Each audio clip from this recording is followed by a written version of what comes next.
Vamos começar falando, então, do assunto que roubou a brisa aí nesses últimos dias, na última semana, que foi a mega operação que aconteceu lá no Rio de Janeiro, que a gente, no primeiro momento, eu lembro que na terça-feira teve um Flow News e a gente estava falando de, acho que 64 mortos.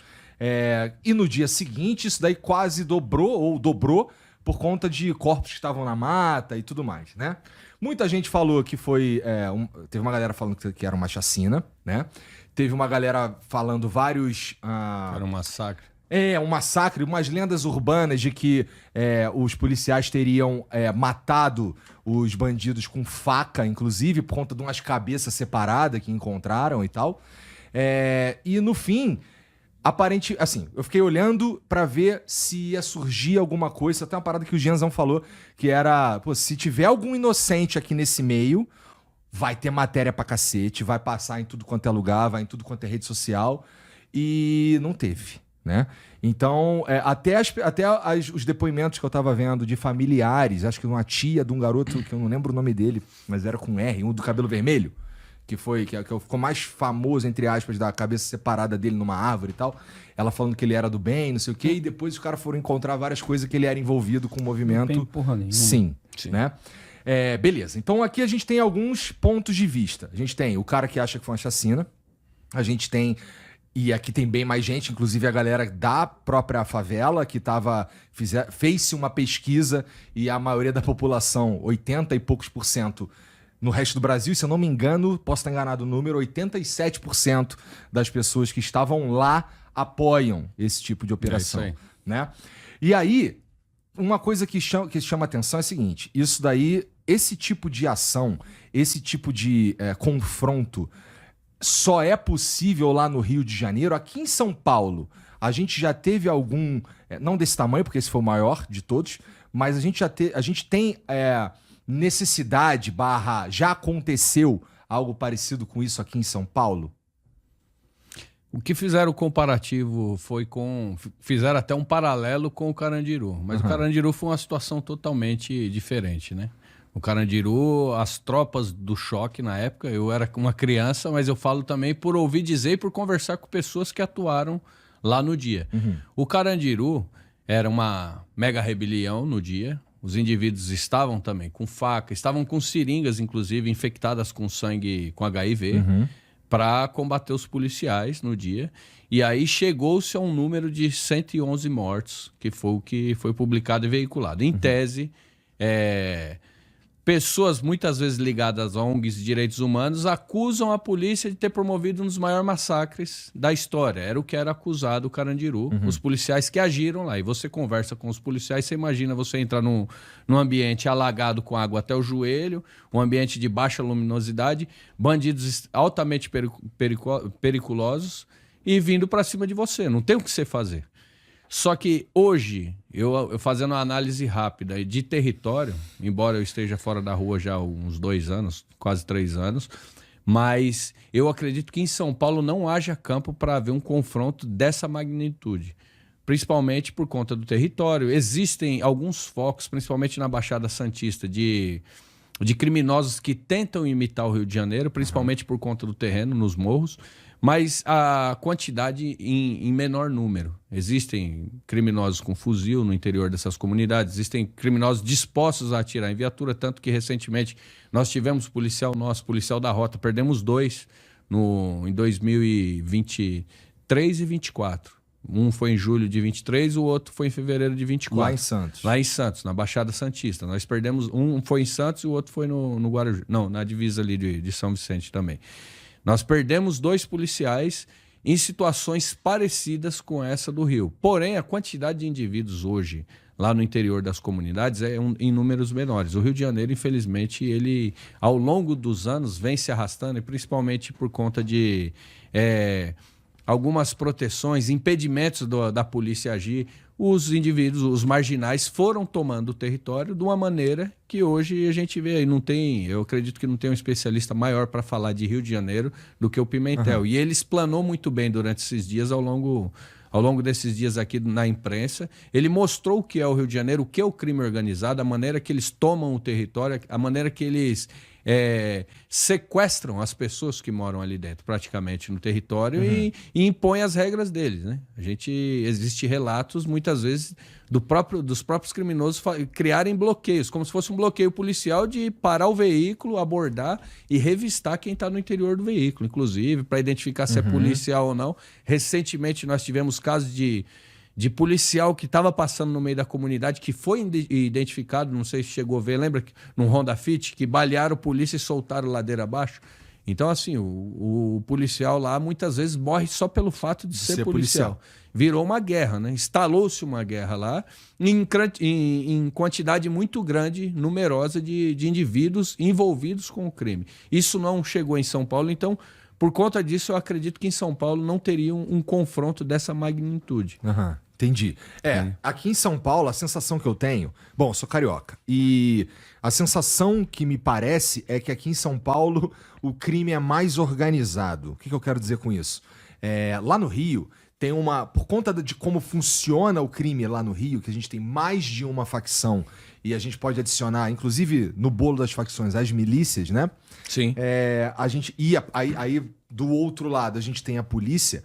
A gente tem ali, então, uma cena de guerra deflagrada mesmo, não entre a polícia e todos os bandidos. É entre a polícia e todos os bandidos e entre os bandidos também. Exatamente. Né?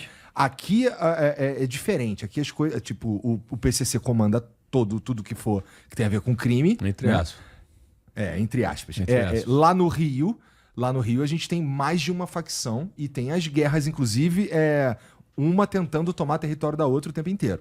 O Pimentel teve aqui sexta e ele disse que eles tinham, os criminosos que estavam envolvidos nessa mega operação aí, eles tentaram invadir, acho que o Morro da Quitanda no dia anterior e tentariam novamente, né? Sim. Então isso é uma coisa, infelizmente, comum lá no Rio, essa guerra por território, né? Aqui em São Paulo a gente tem uma situação completamente diferente. Aqui a gente tem só o PCC, né? E sem contar também a diferença topográfica, né? Lá no Rio. E esse é o principal. Tu acha que esse é o principal? Esse é o principal. Inclusive...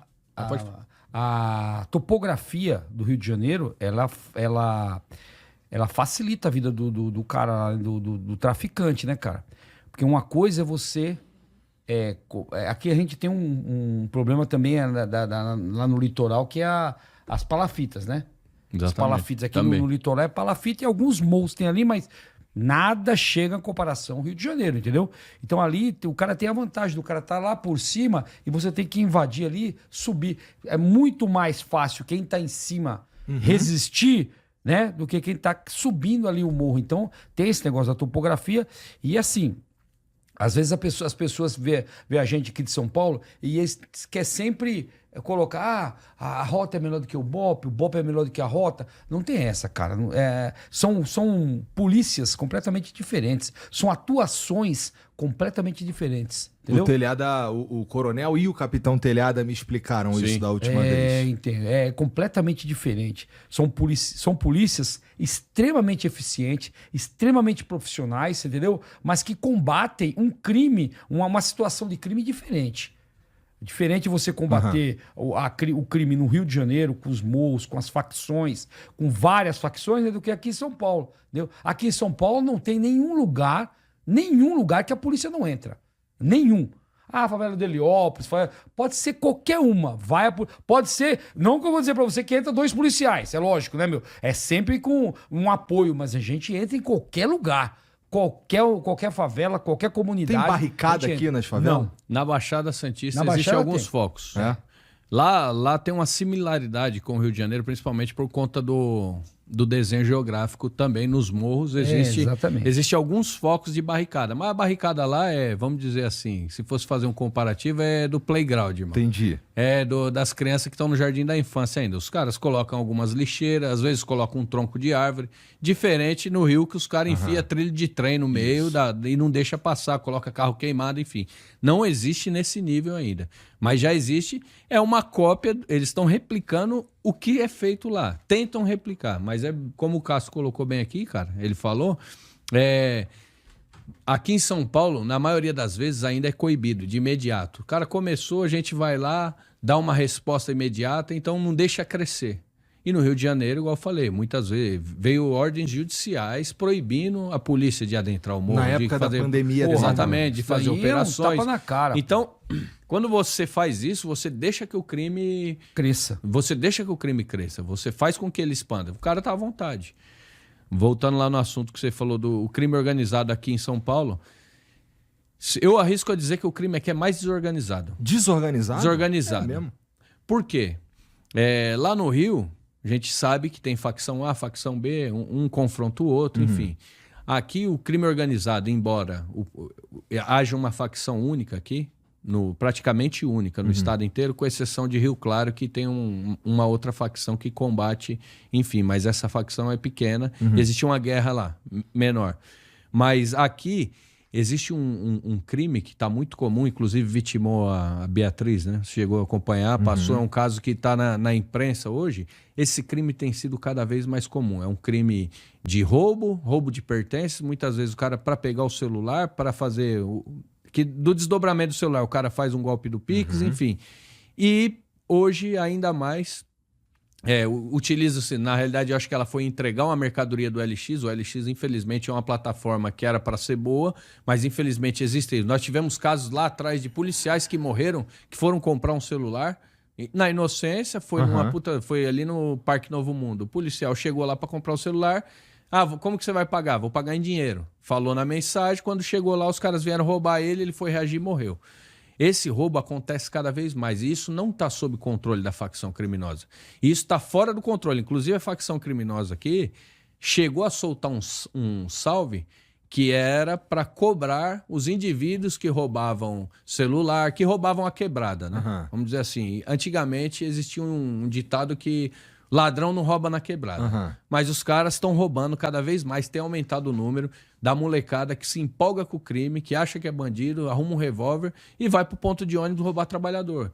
E agora ainda, por conta das últimas operações que tivemos aqui em São Paulo, mais de 10 mil celulares apreendidos, numa pancada só. Rastreabilidade, identificou quem que eram os receptadores que estavam enviando para fora, estavam enviando celulares para a África. Dificultou um pouco o escoamento da mercadoria. Então, migraram para quê? Aliança e corrente. Ouro. Isso daí vira o que depois, Nantes? Então, nós estamos, inclusive, eu estou fazendo minha parte como parlamentar, né? Eu fiz um projeto de lei para travar, para a gente fiscalizar a receptação do ouro. Então, eu tenho que criar um caminho, eu tenho que chegar no comerciante e falar assim, eu quero a origem desse material que você comprou. E isso dá autonomia para o município, mas isso tem que ser uma lei federal, criar uma rastreabilidade desse ouro. Porque muitas vezes esse cara, o celular é fácil muitas vezes de rastrear, mesmo desligado, consegue se rastrear o celular. O ouro não, o cara chegou, colocou numa botija, no maçarico, derreteu, já era, irmão. E muitas vezes a pessoa não consegue nem retirar, tá 50 anos no dedo dela a aliança e ela morre por conta daquilo. Então, infelizmente, é um roubo que tem aumentado muito. E esse tipo de crime, que a gente viu o caso hoje, que na maioria das vezes pode se tornar um latrocínio, tem crescido muito e não está no controle da facção. É um crime aleatório à parte. Entendi, é coisa de nóia, de certa forma. Seria uma coisa de nóia. É o cara que está intermediário. Ele não é o nóia, que Ele o nóia... não é nem o nóia, ele não tem... Ele não é nóia, tão só que ele não é o vagabundo que não é o nóia, faccionado. mas também não consegue ser um faccionado. Tá. Aí ele fica no meio termo ali. Ele está no meio termo. Só que isso tem aumentado demais, esse tipo de crime. Então, por isso que eu falo que, nesse sentido, é desorganizado. O crime aqui não consegue. O crime tentou frear. Mandou um salve, falou que era para cobrar, no sentido dele, na palavra deles, né? Era para punir quem tivesse cometendo esse tipo de crime, e a molecada tá cagando, continua roubando igual louco na A quebrada. molecada não respeita ninguém. Então, ou seja, essa molecada que não respeita tá desenfreada. E é um crime que a gente vê diariamente, que ele é perigoso, que ele vitima muitas pessoas, que não tem nada a ver, e infelizmente está crescendo cada vez mais. Por isso, nesse sentido, eu falo que é mais desorganizado que lá. Que talvez, eu não sei a realidade ao certo se tem esse tanto de roubos da maneira que é, mas quando os caras vão para cometer esses roubos, vão para as pistas lá, que desce faz o arrastão, é a mando de alguém, tem autorização de alguém. Aqui não tem autorização, o cara não precisa de autorização de ninguém. Entende? Entendi. Aqui em São Paulo, o Nantes se lembra disso daí, há alguns anos atrás, aí faz um bom tempo, o Comando Vermelho tentou se instalar aqui, lembra? Na cidade Tiradentes. Sim. Cidade Tiradentes, eles tomaram a cidade Tiradentes. Cidade Tiradentes aqui vamos dizer, é um bairro cheio de prédios populares, entendeu? Tá. Então eles se instalaram nesses prédios. E a inteligência da polícia levantou isso daí, foi feita uma mega operação lá, que não teve as mortes que teve no Rio de Janeiro, porque não enfrentaram, você tá entendendo? Porque tem isso daí, não enfrentaram, aí foi lá e debelou prendeu quem tinha que prender, matou quem tinha que matar e debelou aquilo ali. Então, quer dizer, você cortou o mal pela raiz.